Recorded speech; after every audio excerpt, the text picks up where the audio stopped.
So Henry Deacon described going in and having these meetings with these various types of humanoids that were working on the base. One of the things he said was that some of these humanoids required different gravitational pulls than we would. And so they had devised a way on these bases to have the floor generate its own gravitational field corresponding to the needs of the being.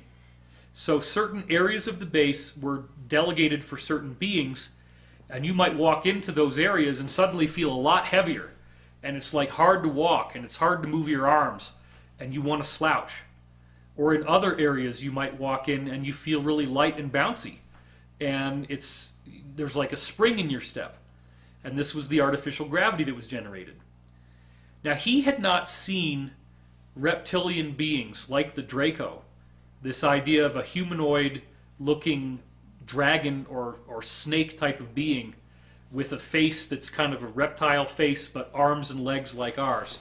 However, there was a very interesting thing that he did say, and that was that these people that would have meetings had a certain type of being that would come in with very elaborate battle armor. And they did essentially have more or less a reptilian type of appearance to their skin, but they always wore masks. You couldn't actually see their faces. And he also described that everybody had to act deferentially to these beings. You would have to hold your head down like this. You couldn't even look up. You were not allowed to look at the mask. And everybody was afraid of these beings. All the other ETs were afraid of these beings. They appeared to have some kind of controlling role on this Mars facility. They had a very nasty kind of evil feeling, and they had a nasty smell. And so this became something where, again, it was weird and interesting that he didn't actually say they were reptilians, but they fit the description, and maybe the masks were just so that people weren't traumatized by looking at them. I don't know. Now, he talked to me about so many interesting things, and one of them was, and I'm not going to say where, but there are certain places in America in which small towns have actually had human extraterrestrials move in and live there. And there are doctors that work in these small towns who will know how to operate on these people because their physiology is not the same. So for example, you might have a dentist, but you can't just drill into their teeth the way you would into ours. The enamel might be harder, the roots might be in a different location, the teeth might be wider, there might be fewer teeth in their mouth, and they'll typically wear a snap-on plate that makes it look more real. Some of these people had really pale skin, and they would need to put makeup on in order to go out in the open. And this was also the first time that I had heard that there was a pilot program where the farmers market in Los Angeles, California, actually has these people show up. Now, he told me that this particular type of being, you really do not want them to know that you spotted them.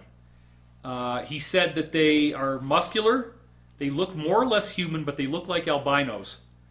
But another weird feature of this particular type of human is that if they stick out their tongue, it could actually go down and touch the bottom of their chin. So they have longer tongues than we do. But these beings, if they figure out that you know who they are, they will track you psychically.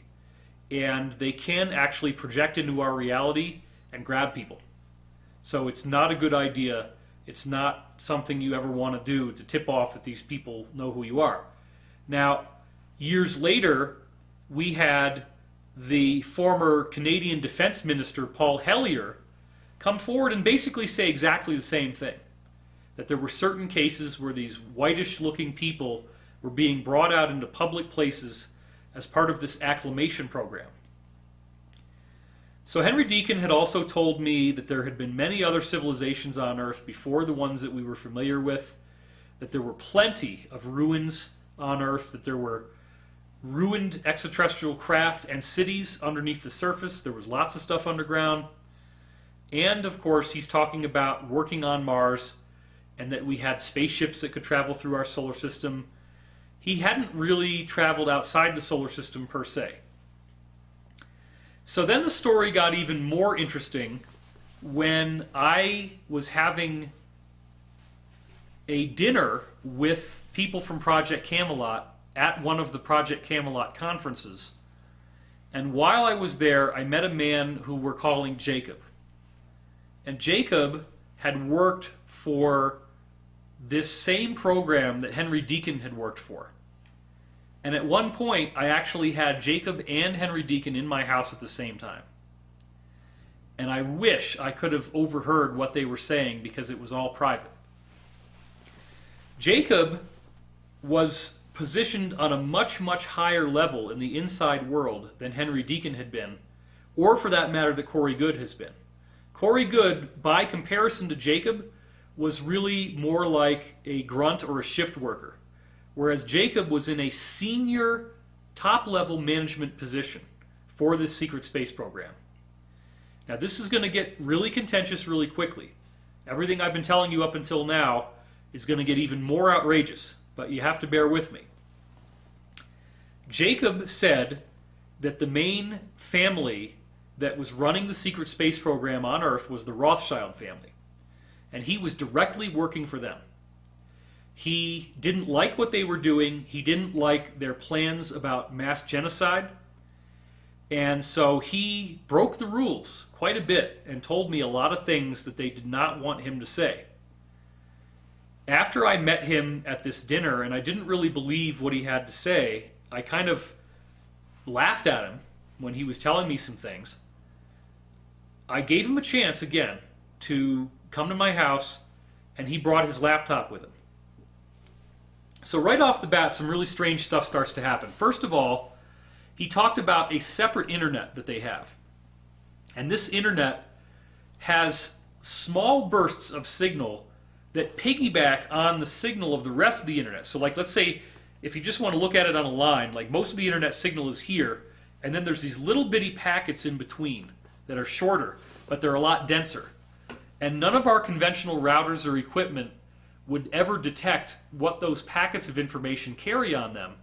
But there is a whole separate system, a separate internet that runs on the backbone of the internet that you can log into that has all this weird classified stuff in it. And it's basically a database, it's a repository of all this highly classified information.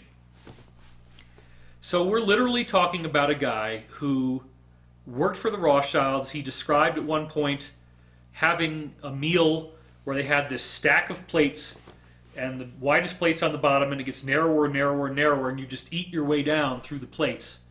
And he said that it was the best food you've ever tasted in your whole life. He also described that when these people are actually in their secret meetings, there are certain occult clothing and jewelry that they wear that you would never normally see. And so he thought of them as gays, and because of his regional dialect, he called them puffs. And so they would have all these rings on their fingers. And the rings might have a giant ruby, or a giant sapphire, a giant emerald, or just be all gold. And so they would sit at the table like this, and they would be negotiating massive deals. We're talking in sometimes billions of dollars. And an entire transaction that could be worth $5 billion could literally be done by this guy moving his pinky finger with the ring on it. And then there's somebody there that writes it all down. They don't even talk. Like, somebody will be describing the deal, but everybody's got their hands out like this, and one guy will move his finger, and that means he's buying the deal. And this way, they're just moving through all this stuff very quickly. Now, Jacob described to me that his first experience in a military base that was deep underground, he was in the elevator and he could jump up.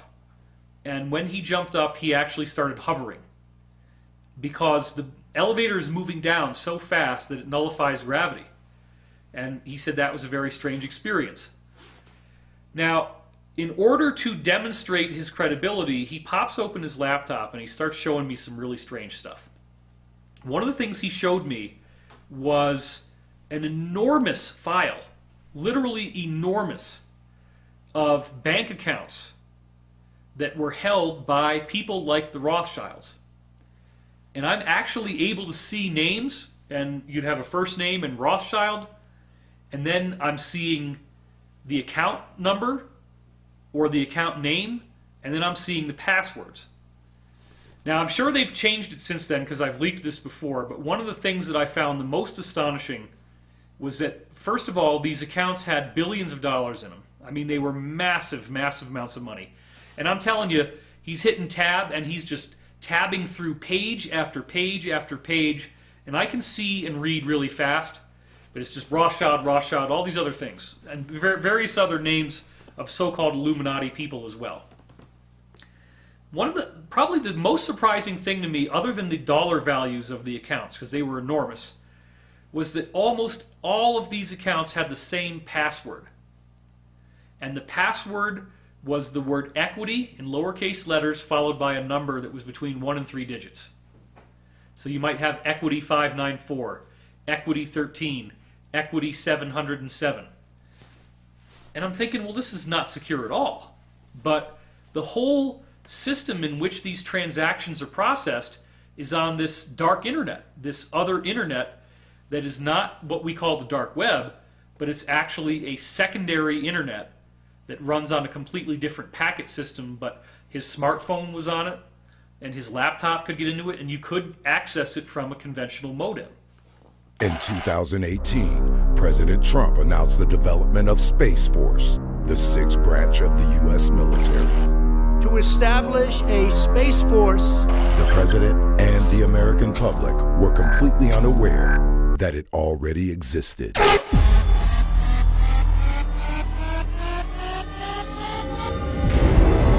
We put together programs that went all the way out into the galaxy.